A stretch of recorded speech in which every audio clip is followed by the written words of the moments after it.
আসসালামু আলাইকুম। আজকে আমরা যে বিষয়টা নিয়ে পড়বো সেটা হচ্ছে ক্লাস 8 এর ম্যাথ চ্যাপ্টার নাম্বার 9 146 পেজের 16 নাম্বার। 16 নম্বরে বলা হয়েছে যে এবিসি ত্রিভুজের কোণ এ সমকোণ এবং সিডি একটি মধ্যমা। প্রমাণ করতে হবে যে BC square equal to CD square plus 3এডি স্কয়ার। এন্ড এটা আমি কিভাবে শুরু করব, যেহেতু এটা একটা উপপাদ্য, উপপাদ্যের কয়টা অংশ? 4টা। সাধারণ, বিশেষ, অঙ্কন, প্রমাণ। প্রথমে আমি শুরু করব বিশেষ নির্বাচন। তার আগে চিত্রটা এঁকে নিই। এখানে বলা হয়েছে যে এবিসি একটি ত্রিভুজ যার সমকোণ হচ্ছে এ। তাহলে এখানে সমকোণ যেহেতু বলেছে, তার জন্য এখানে একটি সমকোণী ত্রিভুজ আঁকবা। কি আঁকবা? সমকোণী ত্রিভুজ, যার এইটা থাকবে সমকোণে, এটা থাকবে কিসে? সমকোণে। এখন তুমি এখানে বি, এখানে ধরো সি নিলে, এখানে ধরো বি নিলা, ভালো কথা।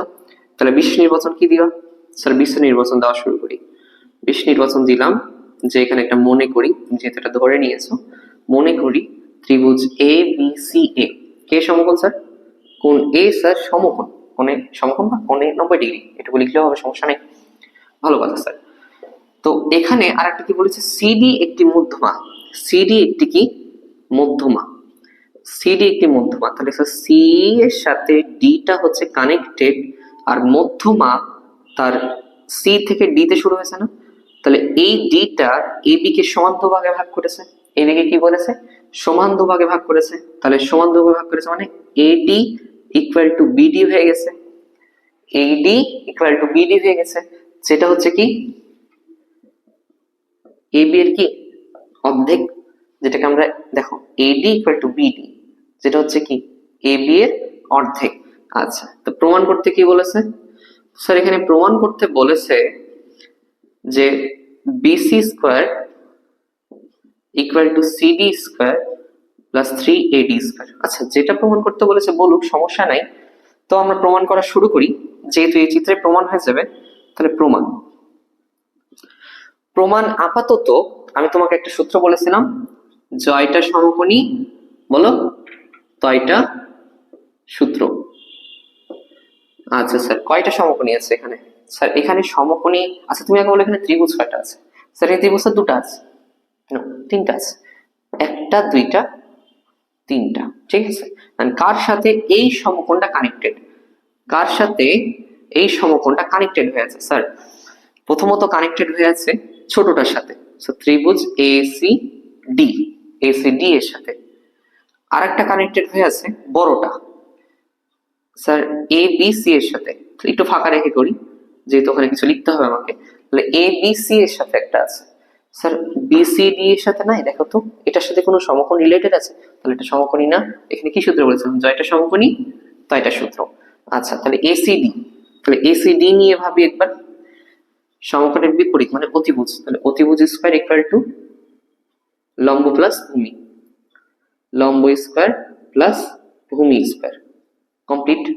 আবার এবিসি তে দেখো, এবার এ বি সি, যেখানে সিডি নাই, শুধুমাত্র এবিসি আছে, ধরো ডিও নেই। কি বলেছে? সমকোণের বিপরীত, তাহলে অতিভুজ স্কয়ার ইকুয়াল টু লম্ব প্লাস ভূমি, তাহলে AC square plus AB square, sir AC square plus AB square, complete. আর এটা দেওয়ার পরে আমি কি বলেছিলাম, যে তুমি সমকোণী সূত্র দেওয়ার পরে তুমি প্রমাণের দিকে তাকাবা। আমি তুমি প্রমাণের দিকে তাকাও।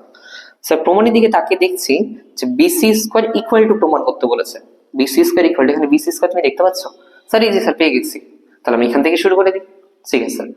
বিসি স্কয়ার, এখন তুমি আমাকে বলো যে স্যার এখানে সিডি আর 3এডি আনতে হবে, মানে এডি হচ্ছে তিনটা আনতে হবে। তাহলে এডি কখন তিনটা আনা যাবে? যখন ওর কাছাকাছি কেউ যাবে, মানে 4টা এডি হবে। Just guessing. কেমন? যে এর আগের গুলোতে আমি প্রমাণ করেছিলাম, দেখো 2এডি থেকে বা 2এবি থেকে স্কয়ার করলে 4এডি হয়ে যায়, মানে কোনো না কোনো ভাবে দুটা এডি আছে এর মধ্যে। স্যার আপনি কিভাবে এডি আনবেন? দেখেন তো এডি কে দুটো আনা যায় কিনা কোনো ভাবে। এই যেখানে দেখেন এডি ইকুয়াল টু বিডি বলেনি, তাহলে বিডি কেও এডি বলা যায়।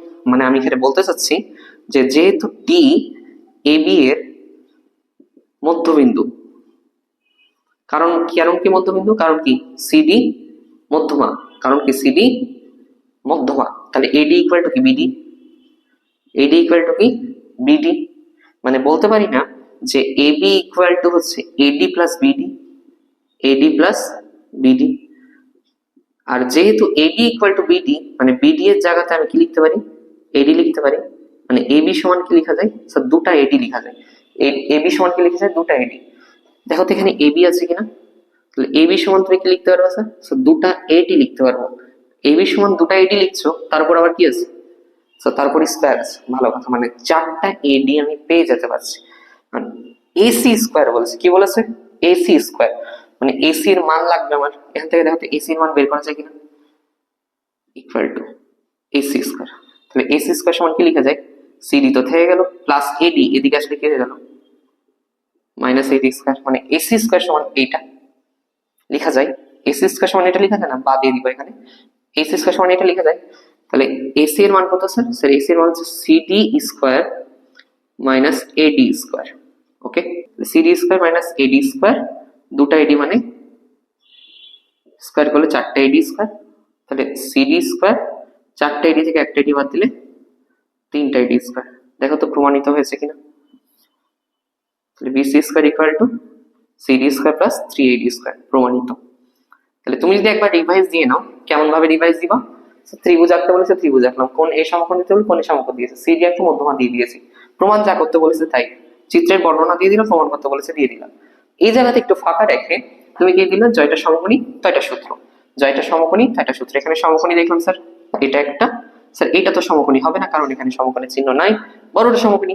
তাহলে এইখান থেকে একটা সূত্র বসালাম, এখান থেকে একটা সূত্র বসালাম। দেখছি স্যার বিসি স্কোয়ার প্রমাণ করতে বলেছে, বিসি দিয়ে শুরু করে দিয়েছি। তাহলে এসি প্লাস এবি, এবি এর মান বসালাম, এবি এর মান কিভাবে পেলাম, স্যার এখানে দুটো এডি করতে বলেছে, তাহলে AB equal to AD plus BD, তাহলে বিডি সমান আবার এডি লেখা যায়, এডি এডি দুটো এডি, এবি এর মান দুটো এডি, আর এসি এর মান যেহেতু এখানে আছে আর এসি এর মান এখানে নাই, মানে এসি এর মান বসানো হয়েছে, তাহলে এসি এর মানটা বসা দিলাম, সিডি মাইনাস এডি, CD minus AD square plus দুটো এডির উপর 4AD square, CD square plus 3AD square, এভাবে প্রমাণিত করা যায়। ধন্যবাদ সবাইকে, আসসালামু আলাইকুম।